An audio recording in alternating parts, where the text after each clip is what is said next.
everyone. I'd like to show you a bread maker recipe that I use all the time. It's a basic dinner roll recipe.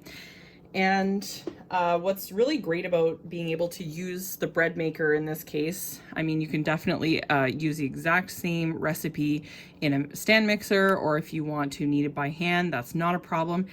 I use my bread maker a lot because it's sort of a set it and forget it and a really great place to proof the dough.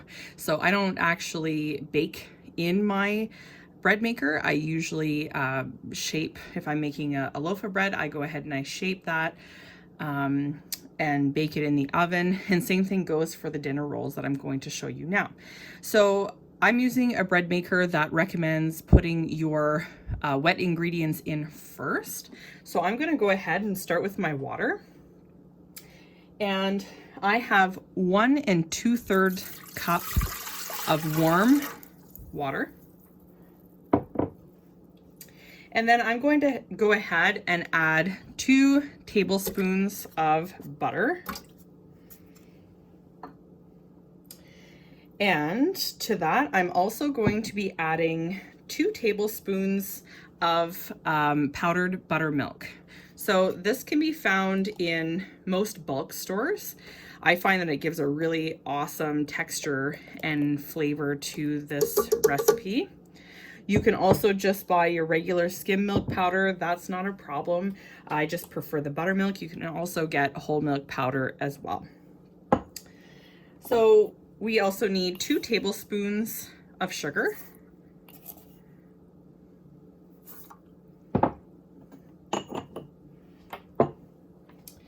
And we also need 2 teaspoons of salt. And then I'm going to go ahead and add my flour, and I'm using an organic all-purpose flour, and I'm using 4 1/3 cups of flour. So I'm gonna gradually add this here. Oopsies.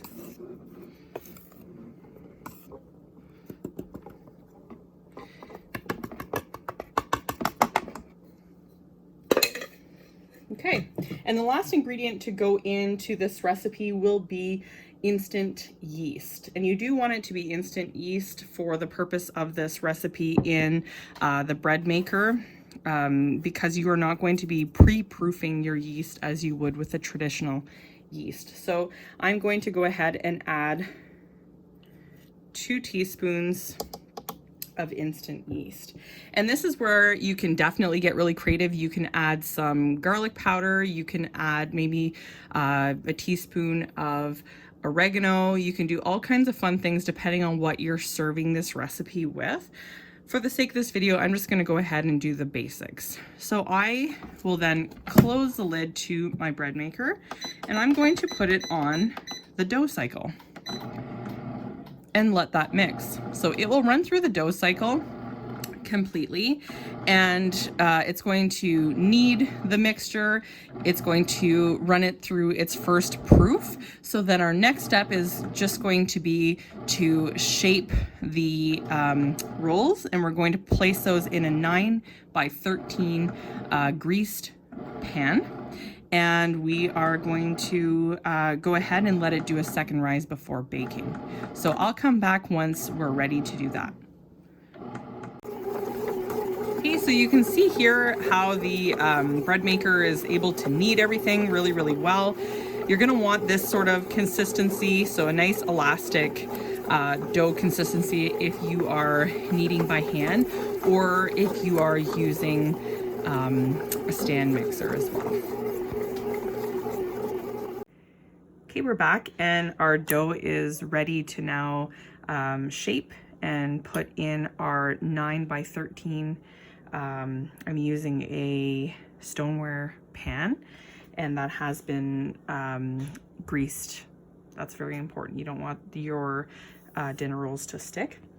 So what you're going to do is you're going to flour your surface lightly and remove your dough. You can see it's nice and fluffy and elastic. That's what you want here. Okay.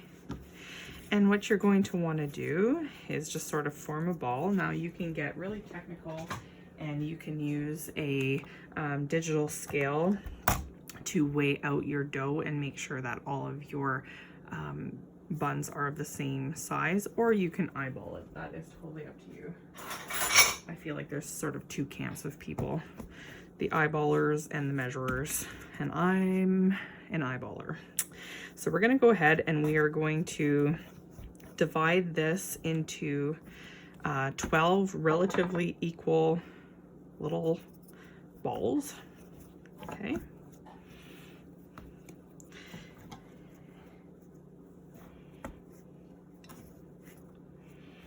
And so you're going to want to go ahead and do that. And I just want to show you in advance how you should be shaping those buns. So I'll go ahead and I'll weigh one. So we're looking at about 100 grams approximately is where you want to be if you are making 12. So if you see here, I'm sort of flattening out the surface of the dough, and I'm making a bit of a ball and pinching the underside a little bit here. So you see how I'm sort of making like a little parcel. And the final part of shaping is I sort of create like a U shape here with my finger and my thumb. And I'm going to push that dough through and give it a final pinch. And then I'm going to place it in my pan. So you're going to want to do that for all 12 of your buns.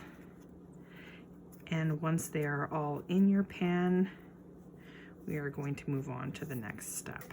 So this just creates like a nice smooth top to your buns. So you're going to want to place those nice and close. And we'll go ahead and we're going to keep those measurers happy. And we're going to weigh out our dough. So we're looking to aim around 100 grams per bun.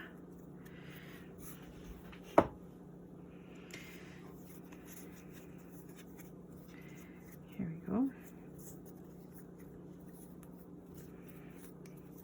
So as you can see, it's very easy to shape those, and I'll come back once I've got them all shaped.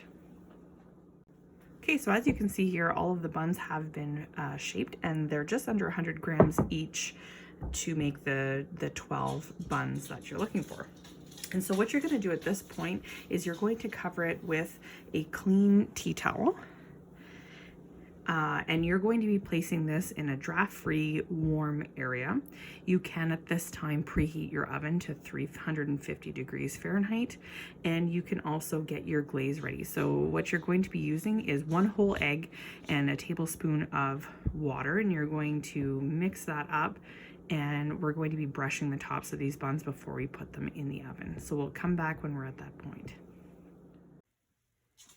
Okay, so as you can see here, our buns have doubled in size at this point. So our next step, before we go ahead and put them in the preheated oven, is to brush them with just an egg wash that I've made with 1 whole egg and a tablespoon of water.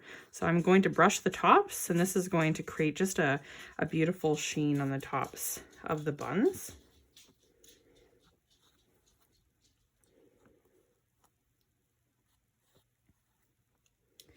And you're going to be baking these now for 20 to 25 minutes until the tops are a nice golden brown, and then we're going to be removing them from the pan and putting them on a baking rack. And here's our finished result. So you can see if you tap the top of the buns, they're going to sound hollow, and they're nice and golden brown, so you know they are ready to be cooled and enjoy. I hope you enjoyed this recipe, and I hope you come back to check out more of my baking and cooking from scratch recipes here on Rootstock Farmstead.